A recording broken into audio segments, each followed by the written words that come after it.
Hey my amazing friends, hope you are doing well. Today I am going to share with you one of the very interesting topic which is impacting all of us in our daily lives. As the heading it says, shiny object syndrome, which is keeping us away from getting the required result and which is like making us less productive. Let's see how it is like impacting our lives. First, shiny object syndrome, when I talk about in one word, it is called distraction. The distractions that is keeping us away from getting the required result or the distractions that is making us less productive. Take an example. Once you get up early in the morning, you first thing what you do is you just look at your phone, see all the notifications WhatsApp and started chatting with people, started replying to all those notifications. Once it is done, then what next you do is you switch to other social media app like Instagram or Facebook. You started liking certain people, you started looking into the posts like you have posted some days back and just see that who liked your post, what comment you have received, and then you started entering into some of their profiles and started looking into their daily activities. Once you are done with it, then you started moving to other notification that you receive, let's say be it YouTube or TikTok and many other social media apps. So that's how you start your day, and by the moment you are done with it, you feel that you have to rush to office. Then you start going to office, and then in the office itself, because of the activities what you do from the morning, all the notifications that you have gone through, all the comments that you have read about you, it all just impacts your mind. And then the moment you start focusing on the work, the daily agenda what you have, then immediately after some time again you see notifications in your mobile, and that certainly tempts you to again look into those notifications, and again you spend time on it. So probably by the time you again just go through all those notifications, it is again another 20-30 minutes. So what happens, all these shiny objects are impacting you to becoming productive in office or in your life, and that is majority of the people what we are following. Now what I am sharing to you today, like from last 12 months I have applied certain things. The first number one thing what I have done is I have removed all those notifications from all these apps.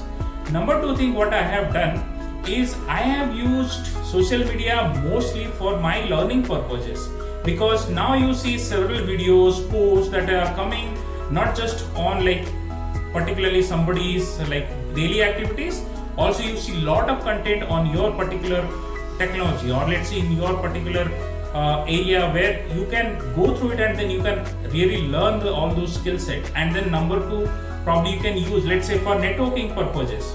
Now maximum number of recruiters, they are active in social media, where you can just look for a good job for yourself and you network with the people whom who are decision makers, they can help you to create more opportunity for yourselves. So effectively use social media for learning and for networking and creating more opportunity for yourself, rather than just liking somebody's post or just getting into somebody's profile to see his or her daily activities.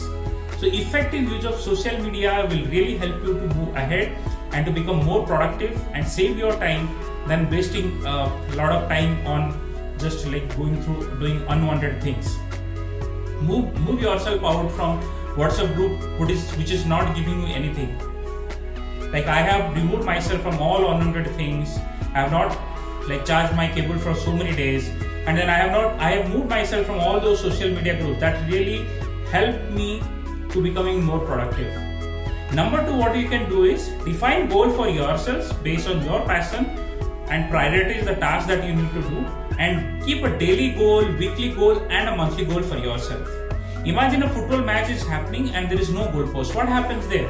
Footballers really don't know where to post the goal. So similarly in our life also, we need to have a goal in our life. Until unless you have defined goal for yourself, that means your life is without a purpose. It is completely meaningless. So define a goal for yourself and commit to it. So once you define a goal for yourself and commit to it, so when the more and more opportunity comes to you, you first decide whether it is part of your goal, whether it is aligned with your goal, or it is a distraction that keeps you away from the goal. So once you define your goal, so that means whatever the opportunity comes, then you can decide whether to go for it or not. Let's say, for example, many of my friends, let's say some of my friend recommends, okay, to do a particular thing which is really good for me. Some of my friends, let's say, recommend a book to go for, like, where I can get a lot of knowledge. But what I do, I already have an agenda planned for a particular day. Now, if I have to read the book, then I have to find a time for myself to include it part of my agenda, or probably I need to postpone it for some days. Similarly, let's say course comes in between, like somebody recommended, to go for that course that is really good. Then what I do is I just see if I can keep it on my daily agenda, or I move out, postpone it for a weekends, where I can define some 2 hours particular period of time to go for those. Let's say nowadays, being a technologist, we know that we are working on many technologies, and convergence of technology is the future, where you need to work on multiple technologies. And it is really not wrong. Actually, you have to in order to explore more technologies. So if I have to really upgrade myself on particular technology, be it cloud or artificial intelligence or machine learning, I have defined a particular time where I need to go for it. I do not keep it in during my working hours or the agenda what I have planned before. What goals I have defined.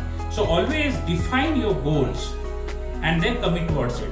Number three is, whenever opportunity comes, don't just grab it. Rather, you understand what skill set you are good at, or what are the skills that you need to upgrade or that you need to master that can create more opportunity for you, looking into the current market requirements. So accordingly, you plan particular skill set, strategize yourself, looking into the future for next 5 years or next 10 years. Plan it well. What particular skills you need to master it, you need to upgrade it. You master that skill set, then what opportunity you are going to get, that is going to be 100 times. So let's talk about what we have discussed till now. Use social media effectively, and for your learning, for networking, and for creating opportunities. Number 2 is define a goal for yourself and commit towards it to get away from the distractions. Number 3, master a particular skill set and look for the opportunity belong to that particular skill set. I have followed this strategy from last 12 months and it gave me a significant amount of result. I started doing more things in my life. I started multitasking and taking more projects, becoming very effective in my office, and apart from that also, I was able to create a social media influence through my YouTube channel, where I could really put in more time towards building my brand and doing networking for myself, for creating more opportunities. And I'm very sure this is also going to help you a lot if you follow also this strategy. So do like, share, subscribe to my channel Rakesh Acharya Valtech, and if you really like the topic what I have discussed today, give a thumbs up and comment, and do let me know the area of interest or the topics that you want me to cover, so that in my next videos I am going to talk on that topic. I am always there to empower people. Thank you. Bye.